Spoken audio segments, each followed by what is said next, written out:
Hi, I'm Jessica Cameron, and you're watching The Sit Down with the 13 Wolfmen.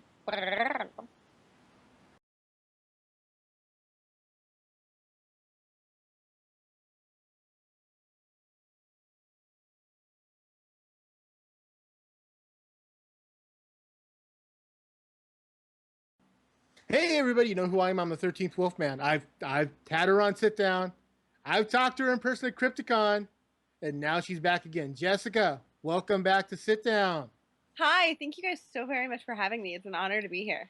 I love having you on. I just love talking to you. You know, I Which is why the, usually the, when the camera's not rolling, we're still gabbing away. exactly. But you got some big news coming up. First off, Truth or Dare. Truth or Dare is going to get released in the fall, so we can't give you too much details, but I can tell you to look for it in October. And obviously, if you're following us on social media, you'll see all of the details about the exact specifics as to where, when, why, how you can get it. And if you pre-order off the site, we are going to give everyone a vomit bag and a brand new signed mini poster. Whatever the artwork is that they go with for the North American release, which I still don't know. I know that it was down to 3 options, so we'll see. So you're not quite sure who the distributor is for North America? I know who it is. I'm just not allowed to say it yet. No, And that's fine. I'm not sure when it'll hit which outlets. So I know for sure it'll be on iTunes. I know for sure it'll be a bunch of those places. I just don't know the date and the exact details, but stay tuned for more information as that develops. You know what? As long as I know it's October, I'm good. I've Right. been I'm pretty been happy. I had waiting. to fight to get October. I've Dude, been it was waiting a while oh, for this. You know, I mean, you actually screened this at the 2014 Seattle I Crypticon. did. I did. It took You me a know, while to find somebody that I trusted who wasn't going to rip me off. You know what I yeah, mean? 'Cause yeah, I've yeah. had so many nightmares. I've heard so many horrible things, and they're all true. So we really took our time to sort of research and make sure. Because for us, and for me especially, it was never about, well, I should preface this. Our fans who've been with us from the beginning, which there are a couple thousand, and we love them and adore them, I think for the most part they understand that us not getting ripped off and getting a decent deal, even if it takes too long for the people that have been with us from the beginning, and it's kind of like not nice for those specific people. But that if we get a good deal, it means we're going to continue making more movies. So it's a bigger picture kind of situation, although I hate making people wait. We could have signed it and had it out a year ago, but it wouldn't have been with a good company. We would not have made our money back, and there would be no sequel. There just And wouldn't. it probably would have been just chewed up in the editing all to hell too. Exactly. You know, Exactly. And we wouldn't be allowed to send them out ourselves. Like as far as the people that had pre-ordered it, that would have been taken over by somebody else. So, what I really like is when you pre-order a movie off of one of my websites, you're dealing with me. It's me or my one producer. So it's literally the two of us. There's not some mystery person where you have to. I've had other films where distributors have signed on, and the people write me and they're like, "We don't have where the movie was supposed to ship like 2 months ago. And we haven't seen it." And all I have to do is tell them to contact the same unresponsive person, and I hate that. So I really wanted to make sure that we got a good deal and that we got with people that we could trust.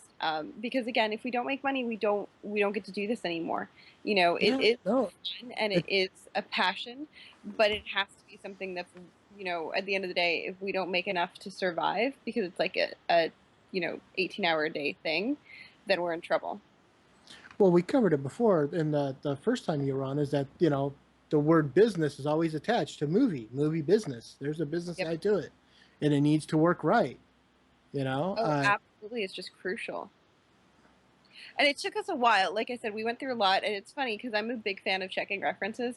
But for anyone who does work in like a business world where you check references and you get a hold of people, it's just a process. It doesn't happen overnight. So some distributors that we wanted to speak to took 6 months to get a hold of. And that's just the reality because they're swamped as well. They're overlogged with people trying to get through to them. So it took us like trying. And even it was just one of the things where we spoke with them and we were able to cross them off the list. We had to do it to sort of be comfortable going forward. well, I have a suggestion, and I'm pretty sure that the madman behind the scenes is listening to this. When you can announce, when you can announce where to go, what to do, you get hold of me, you get hold of the madman. We'll record it, and then you could announce it to the world I via would sit be honored. via sit down. I would be honored. So would I. Thank you. I have a cat Yeah. trying to get in on this action here. I know, I know. Just behave, Aliqua. She's my And girl cat. yeah, yeah. So that's the news on Truth or Dare. Yes.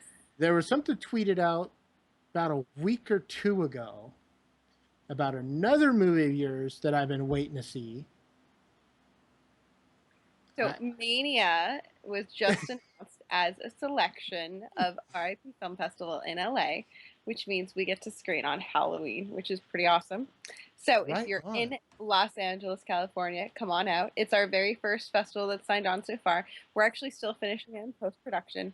So we do hope to have a bunch more coming your way. And as always with our films, feel free to request like a specific film festival through us and through the festival. It's really important that if you go to a film festival all the time and you're like, I really think Mania would do well, that you not only let us know, but let the film festival know. It takes a Right. village. Well, yeah, and that's the same way you got to get people to come to some of the horror cons. You got to tell them that you want Jessica Cameron, the Soska sisters. You know. Oh, exactly. Exactly. You have to. And once they know, then they act accordingly. Yeah, because you've been up here 3 years in a row now. Twice. I'm hoping next year makes it three. I think I'd be the only guest to ever go 3 years. So we'll see. I understand though if they're like, Jessica, we need a break. I get it.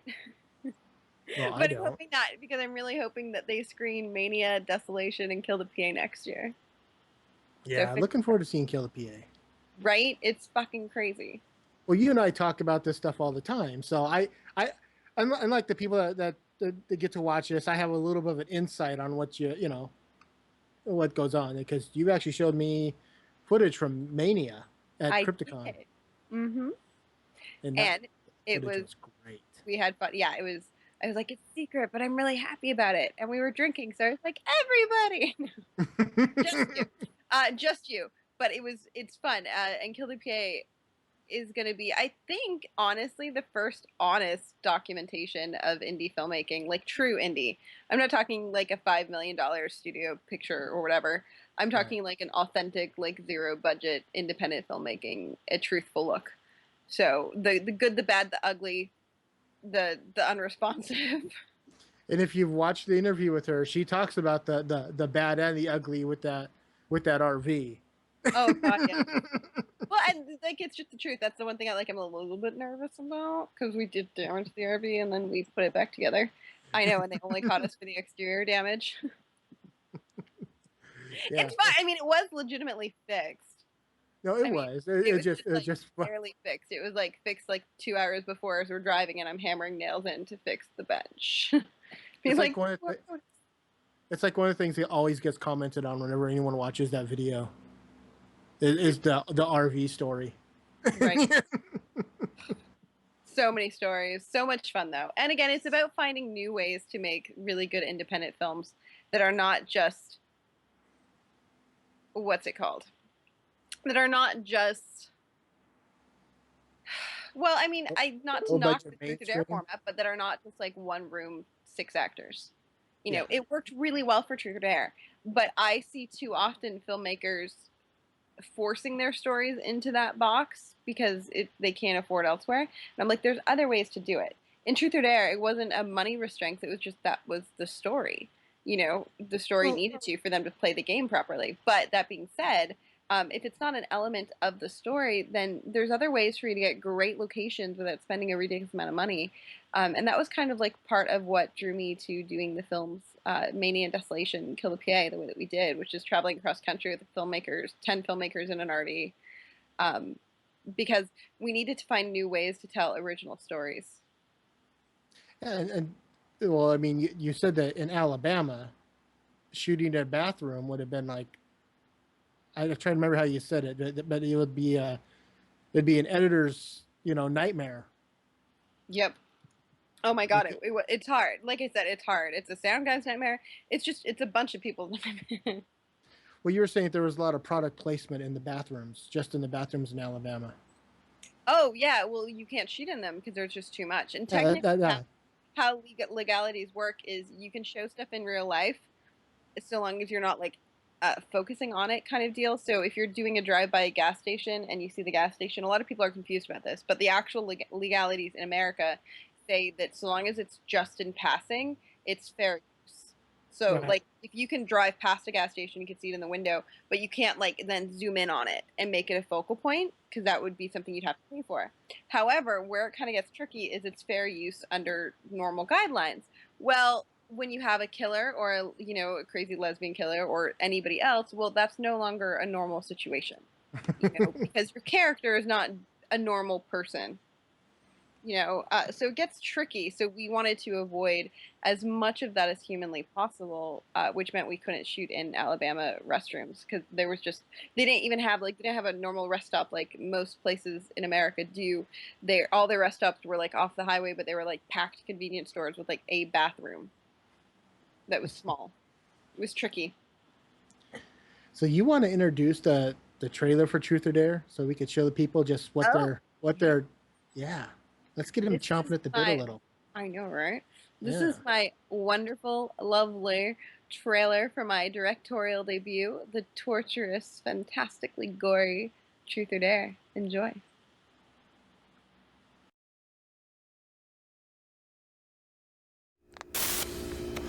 You was ready? Live.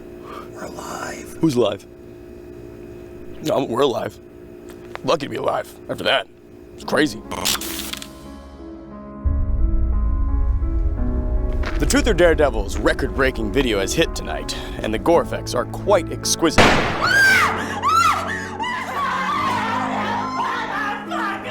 course, you get to choose between Truth or Dare.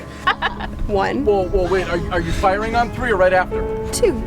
Are you guys ready to play? I can't.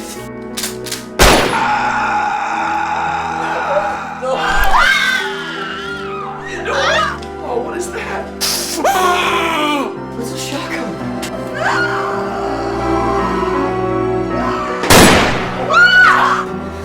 Your game? It lacks structure. It lacks realism. I'm bringing both those to the table. We're making the best videos yet. Are we having fun, guys? How do you even know this? Oh my god, something's wrong.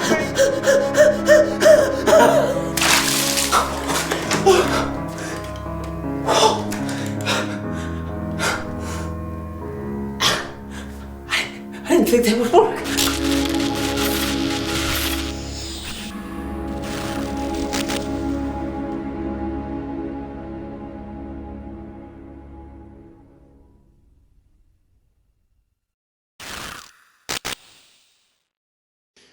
And we're back. And now we get on to the second part, the mania. Let's talk mania. The messed up lesbian love story. Are we not allowed to swear on this channel? You can. Fucked up lesbian love story? There you go. I love it. It's super fun. No, I had this idea for this cross-country sort of road trip movie about a woman that suffered from mania, and she was having these horrible attacks that caused her to have these outbursts. And it just so happened like they were always a lesbian couple in my mind. It was never a male-female couple. People are like, why did you make them female? I'm like, I didn't really make them female. They just kind of always were. I have these like visions or these concepts sometimes, like when I dream or when I sleep, where I'm like, that's a good idea, or I would watch that. And when I had these ideas, it was just always a female couple. But it worked better, in my opinion. It's much more fun. And I've seen a couple of you've done 2 trailers, a teaser and a regular, right? Nope, we've only just done a teaser. Okay, I've seen the teaser, and I love it. Thank you. You fun. picked the right woman, Ellie Church. Ellie Church is gorgeous, right? It's funny. The lovely Bed Bath & Beyond boys, boop, boop. Yeah, Jay and the boys. They joke about her looking like a blow-up doll, and she kind of really does. But I mean that in a really good way. Like, she looks like a gorgeous, hot, sexy blow-up doll. Well, Not like an official one.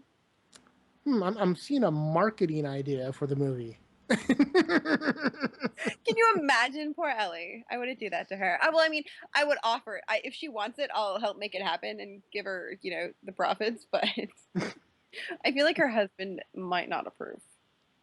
Well, it doesn't have to be. It doesn't have to be the full sex. Just a blow up. I mean, it doesn't have. Not the.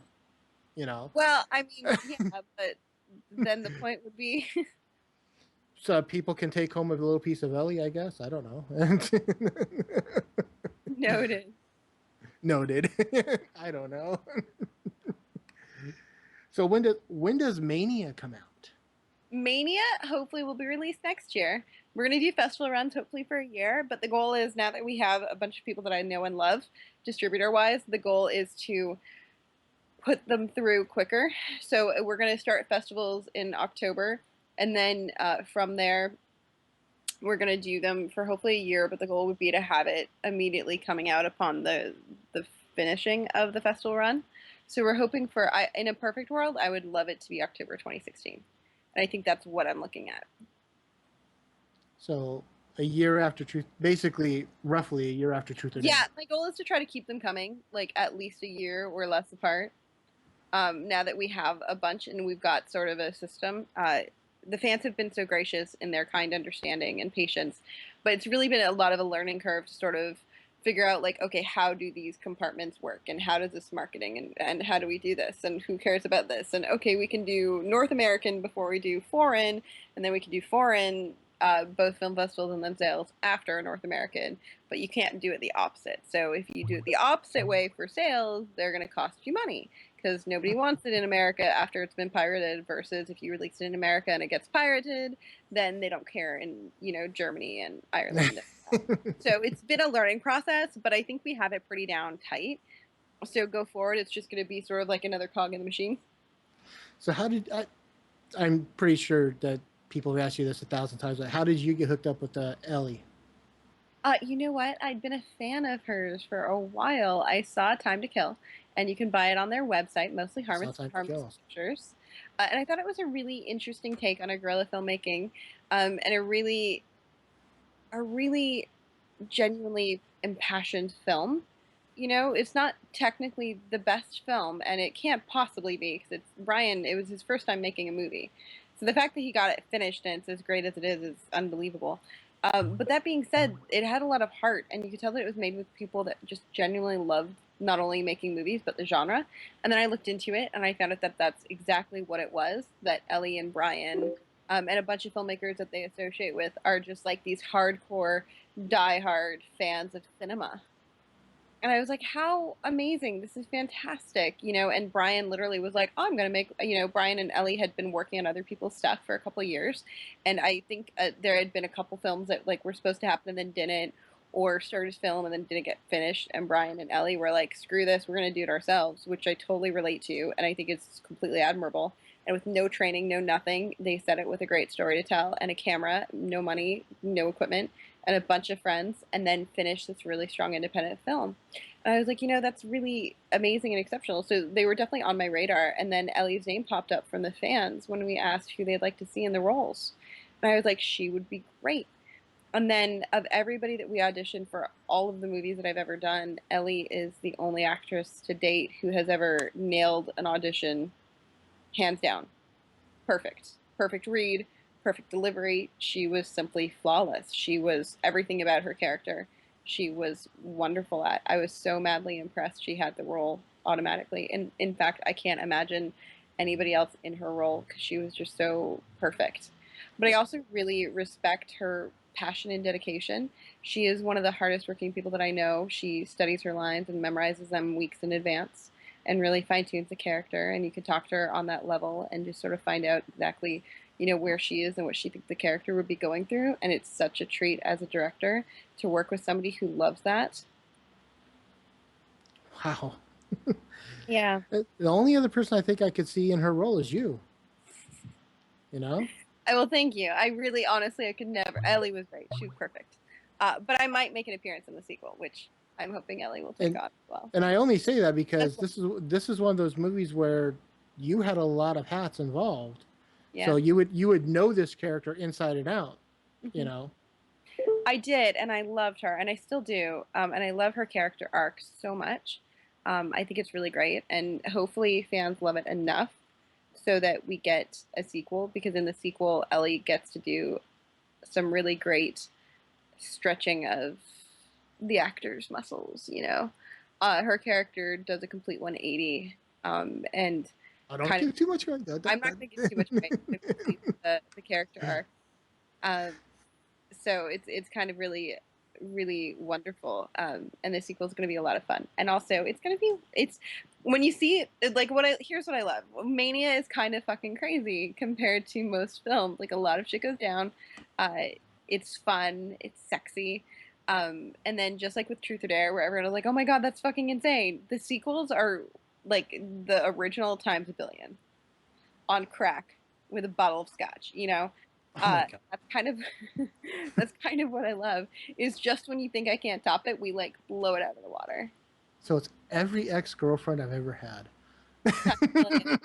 Naked, Times a gorgeous, times a billion. Wow. Let's show the people the trailer.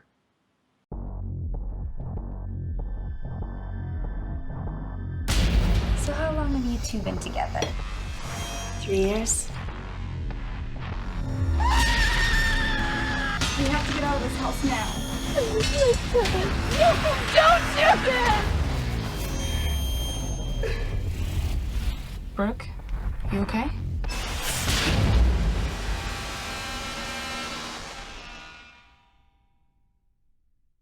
And we're back. Well, you know what? One thing I never get to talk to you about, and I said this after Crypticon, I talked to you online, and I said, we never get to talk about one of your major loves outside of film, and that's animals. Yes. Very true. And you have a true passion for. I mean, you have. I think you have a couple cats, right? I have five. Five. Five beautiful felines. I am really. I think I personally believe that the most complete life is one lived with animals, because I think that they bring such a wonderful pureness to everything. They love you unconditionally, and their loyalty is unmatched. And there's something that's just very. I think it keeps you in sync, your heart, mind, and soul. Having a little creature walking around who's sort of dependent on you, but is its own little being. Now, do you have any charities that you follow? I mean, that you support that deal with animals? There's a lot. I'm a big, huge supporter of the Humane Society, as well as Best Friends, which is an organization that I got my last cat at in LA. And I really do also encourage other people, even if you don't have money to support an organization that I support financially, you can go up to anywhere you live. There will be an animal shelter within 20 miles, and you can definitely find one and donate your time. The reality of the matter is you don't have to have money to give back to animals. You can just take time and do it. There's shelters all over America that are in need of volunteers with just time to give. So you do that, and it's even that is so phenomenally enriching. I have a hard time with that specifically, because I want to take them all home. I know. Well, you got. Hence why I have five. Well, it was funny because you had gotten home from Crypticon, and one of your first posts was, "Oh darn, I missed a Cat Fest or Pet Fest or something like."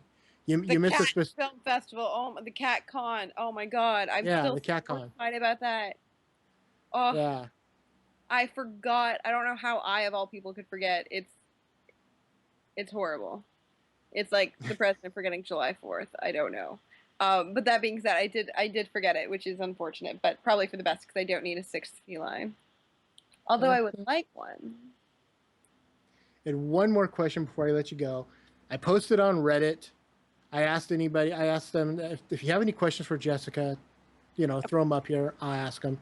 Question came up and it said, what inspired the blood orange? Okay, so what inspired the blood orange? When the twins, the Sylvia and Jen Saska, told me what their concept was, which is just blood in everyday places, my mind just immediately went to an orange tree. Yeah, I know, right? A fruit tree. And I was like, what if the fruit tree was just like filled with blood? But then I was like, I can't afford to make a fake tree to chop down with like a geyser coming out of it. If I could, that was what I would have done. You would have seen lumberjacks and we would have been sawing down a tree with the tree toppling over and then geyser everywhere. And it would have been amazing and glorious, but I don't have that kind of money. Unfortunately. So I was like, well, what is something that I can do independently? And I was like, I bet I can figure out how to fill oranges with blood. I bet I can get actors to do that. And then it kind of just evolved from there. I was like, okay, so now we've got oranges and we've got a tree. And I was like, because for me, one of the creepiest things in life, in real life, is religion and religious fanatics, personally. Those are the people that like really scare me. If you really want to creep me out, don't be a big hulking guy walking towards me with a machete. Be that like calm fellow with a Bible, like saying preaches or hymns. That's gonna really fucking. So if you want to freak Jessica out, put her in a religious movie.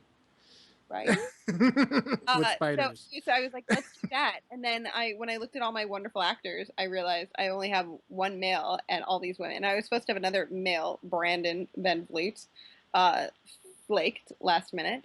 But it still worked either way. I was like, let's just have you singing, and then you're going to bite into the oranges, and it's going to be filled with glorious blood. But fun facts, there's something, I didn't know this. Who knew this? I did not. If you knew this, good for you. Oranges have an acid in them that when you mix it with like syrup and sugary stuff, it can almost have like a burning sensation on the skin.